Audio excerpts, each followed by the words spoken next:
استاد کی میں سمجھتا ہوں اس سے بڑا فخر کیا ہوگا کہ آپ استاد ہیں. صحیح بات ہے. تو ایک قول بھی حضرت علی کا کہ شعر ہے حضرت علی کا کہ رضیتو قسمت جبار فینا رضینا قسمت جبار فینا لنا علم وللأعداء مالن. کہ میں اپنے اللہ پر کا شکر ادا کرتا ہوں کہ اللہ نے مجھے علم دیا اور لوگوں کو، میرے دشمنوں کو، غیروں کو مال دیا. تو اس سے بڑا مال، علم سے بڑا مال کوئی نہیں ہے.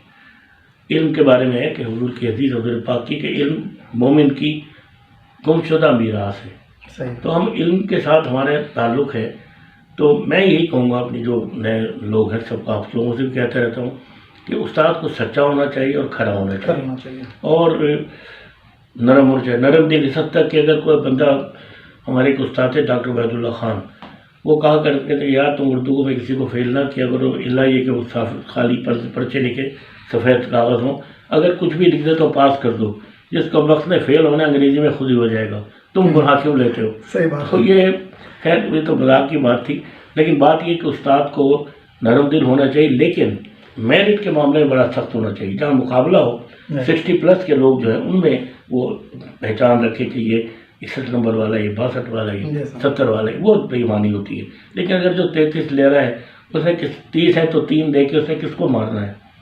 33 نمبر لے کے اس نے آخر میں بیٹھنا بیچارے نے. تو اس لیے میں سمجھتا ہوں کہ استاد کے لیے سب یہی 2 چیزیں ہیں، ایک کھڑا ہو اور ایک سچا ہو. سچے سے مراد یہ کہ جو پڑھائے وہ خود اس کو آتا ہو اور وہ ایسا پڑھائے کہ وہ، اور یہ نہیں کہ وہ اور عقل کل نہ سمجھے اپنے آپ کو. بعض اوقات حقیقت ہے کہ میں طالب علموں سے آپ لوگ مجھے بہت سکھاتے ہیں، میں نے آپ خیرت صاحب سے بہت سیکھا ہے. دوست ہمارے عظیم عاشق صاحب، یہ عاشق تو ویسے ہی برائے نام ہے، اصل میں علماء کرام میں سے ان کا تعلق ہے، بہت بڑے عالم ہیں. تو آپ لوگ بہت سکھاتے ہیں، ہمارے طالب علم ہمیں سکھاتے ہیں کہ بھائی انہیں آپ کم نہ سمجھیں اور ان کو برابر کے ساتھ، محبت کے ساتھ.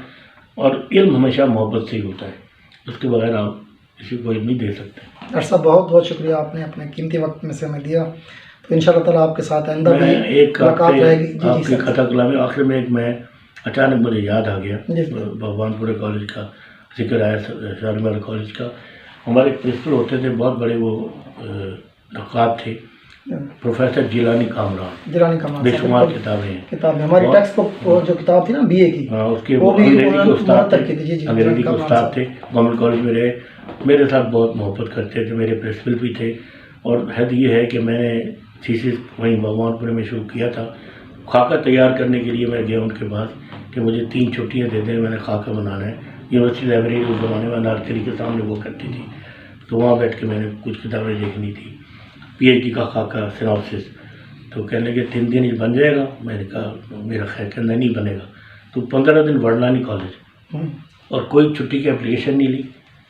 میرے ہیڈ کو بلایا کہ ان کی کلاسیں بانٹ دو، 2-3 ٹیچروں میں 3 پیریڈ کے 4 ہوتے تھے.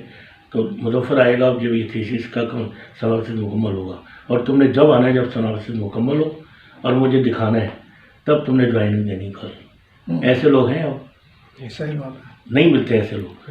تو مجھے ان کا ایک شعر یاد آ گیا، وہ میں آخر میں آپ کے پروگرام کے کہنا چاہوں گا کہ ان کی طویل نظم ہے، ان کی کتاب بھی استانزے. تو اس طویل نظم کا ایک ٹکڑا ہے، مجھے بہت پسند ہے. میں نے اس دن کالج میں بھی پڑھا تھا کہ میں نے گندم کے پودے سے دانا، ابر سے بوند پانی کی، قدموں سے مٹی کی بو اور دل سے جدائی طلب کی. میں نے گندم کے پودے سے دانا، ابر سے بوند پانی کی، قدموں سے مٹی کی بو اور دل سے جدائی طلب کی. اور دعا میں کہا خشکیوں پر یہی دن رہے اور تری پر یہی چاند چمکے. میرا ملک نسلوں کی خوشبو میں زندہ رہے، میں رہوں نہ رہوں. تو یہ ہمارا زندگی پاکستان کے ساتھ ہے، تو پاکستان سے بھی محبت کریں. اور مجھے یاد آ گیا کہ جب میں لیکچرر بنا اور والد صاحب کے پاس گیا، خوشی مجھے مظفر گڑھ میں لیٹر آیا ہے، اپائنٹمنٹ ہو گئی ہے لیکچرر کے. تو کہنے لگے پہلے تو سورہ فاتحہ پڑھو قائد اعظم کے لیے، اور 2 رکعت شکرانہ پڑھو اللہ کی نماز. پہلے شکرانے کی نماز پڑھو اور پھر دعا کرو قائد اعظم کے لیے، فاتحہ کرو. اگر پاکستان نہ ہوتا تو تمہیں ہندو گھنٹی بجانے پر اسکول میں چپراسی بھی نہ رکھتا. گھنٹی بجاتے تھے نا چپراسی اسکولوں میں, تم پروفیسر بن گئے, تمہیں کوئی چپراسی نہ رکھتا اگر یہ پاکستان نہ ہوتا. تو یہ اس ملک کو قدر کریں, اس کو احساس کریں, یہ ہے ملک ہے تو ہم ہیں. دیکھیں کیا جو جن کے ملک نہیں ہوتے وہ لوگ کیا ہوتے ہیں, بے چھت کے رہنے والے, بے چھت کے لوگ ہوتے ہیں. ہماری چھت پاکستان ہے. ڈاکٹر صاحب گفتگو میں مزہ آ رہا ہے, تو ایک سوال اب اور میرے ذہن میں آ گیا. جی, مظفر گڑھ کالج میں اصغر الدین سید صاحب نے پڑھایا, انتظار حسین صاحب نے بھی پڑھایا, آپ نے بھی پڑھایا. ہماری وہ دھرتی ہے, ہمارا وہ علاقہ ہے, وہاں کا تجربہ آپ کا کیسا رہا؟ مظفر گڑھ کا مجھے نہیں بھولتا. ایک سفر ہوتا تھا وہاں, یہ پل وغیرہ تو بن گیا نا. جی سر, ایک پل تھا, اس میں ریل بھی گزرتی تھی, اور وہ بھی شام تک آپ لوگ انتظار کرتے رہتے تھے گزرنے کے لیے. گزرتی. اس کے بعد جب پل پہ جاتے تھے تو آگے اونٹ چل رہا ہوتا تھا, تو اونٹ کے ساتھ وہ بس اتنی آہستہ چلتی تھی کہ جتنا آہستہ اونٹ چلتا تھا. ایک تو یہ سفر ہوتا یہ تھا کہ رات ہم 3-4 نوجوان تھے, ایک اقبال قادری تھے, ایک بہت بڑا پروگرام ہوتا تھا ٹاکرا ٹی وی سے, دلدار پرویز بھٹی صاحب انگریزی کے پروفیسر تھے, وہ صاحباد میں لیکچرر ہو گئے تھے. ایک ساتھ ہم لوگ ہوئے تھے, میں مظفر گڑھ میں اور جعفر بلوچ لیا میں, ایک ہوتے تھے جعفر بلوچ بہت میں بھی. اسی طرح سارے لوگ یہ ہم لوگ اکٹھے سلیکٹ ہوئے تھے. تو کچھ لوگ لاہور سے جاتے تھے, رات کو ٹرین چلتی تھی. لطیفہ یہ ہوا کہ وہ ہم جا کے اس میں بستر بچھا دیتے تھے, سوتے تھے. صبح ملتان اترے, مظفر گڑھ جانے کے لیے پھر ہمیں بس میں جانا پڑتا تھا. ڈیرا اڈا کہلاتا تھا. تو وہاں سے ہم بس میں بیٹھ کے مظفر گڑھ جاتے تھے اور 10-11 بجے پہنچ جاتے تھے, رات بھر کے چلے ہوئے. ایک دن ایسا ہو کہ ہم سب لوگ جا کے بسترے اپنی چادر میں جا کے سو گئے. جب ہمیں ہوش ہی نہیں, صبح اٹھے تو بس دیکھا تو لاہور ہی ہے. تو بڑے حیران ہوئے, تو باہر نکلی کہ انہوں نے مظفر ٹرین ملتان والی کہتی جو پیسنجر ٹرین تھی, انہوں نے کہا جی وہ تو ڈبہ کٹا ہوا تھا, غلط ڈبے جڑے ہوتے ہیں نا, یہ ڈبہ کٹا ہوا تھا. ہم خالی سمجھ کر بیٹھ گئے, باقی ڈبے بھرے ہوئے تھے. وہ ساری رات لاہور رہے. پھر بڑی پریشانی, فون, یہ موبائل تو ہوتے نہیں تھے. پرنسپل کو فون کیا, جی رات کو ہم یہاں رہ گئے. انہوں نے کسی نے ساری بات کیا, کسی نے مظفر گڑھ. تو یہ لطیفے بھی ہوتے تھے. لیکن مظفر گڑھ کی میری بڑی یادیں ہیں. بڑے اچھے لوگ ہیں وہاں کے, بہت محبت والے. اور میری رائے ہے کہ سرائی کے لوگوں سے زیادہ خوش اخلاق اس صوبے میں مجھے نظر کوئی نہیں آتا. میں خود بھی حالانکہ لاہور کا ہوں, لیکن یہ جو سرائی کی بیلٹ ہے, یہ بڑے رقیق القلب لوگ ہیں. بہت ان کی شاعری بھی ایسی ہے. اور مجھے وہاں بڑا فخر ہے کہ میں نے بڑے بڑے لوگ وہاں مجھے ملے. میں وہاں ایک کنوان ہوٹل تھا, وہاں مجھے کمرہ لے کر رہتا. تو ہمارے آتے تھے, تو پٹھانہ خان کو میں نے وہاں سنا. ایسے وہ آیا کرتے تھے, ٹھہرتے تھے لاہور جانے کے لیے. پٹھانہ خان, محسن نقوی, بڑے بڑے لوگ. اور اس کے علاوہ بہت بڑے بڑے, یعنی جیسے کہتے ہیں وہاں کے جو بڑے ذمہ دار تھے, ان سے بڑے اچھے تعلقات بھی میرے ہوئے. اسی طرح لئیے میں تھا تو وہاں بھی بڑے بڑے لوگ, اور بہت ہی وہ مہذب لوگ ہوتے ہیں. ایک وہاں نیاز حسین جھکڑ فیملی تھی وہاں لئیے میں. تو یہ لوگ بڑے پیار, ابھی تک یعنی یہ توقیر ناصر, یہ میرا اسٹوڈنٹ ہے, فرسٹ ایئر میں پڑھتا تھا. وہ جب یہ چیئرمین بنے یہاں کے آرٹس کونسل کے, تو مجھے خاص طور پہ بلایا, سر آپ ابھی بھی میرا رابطہ ہے. تو یہ لوگ, تو یہ مجھے بہت یاد آتے ہیں یہ لوگ. میرا بہت خوشگوار وہاں کا دور گزرا ہے. پچھلے دنوں ڈاکٹر صاحب نے آپ نے بتایا تھا مظفر گڑھ میں گیا اسی سے میں ریسرچ کرنے کے لیے کہ جب آپ کا دور تھا تو کس طرح کا دور تھا.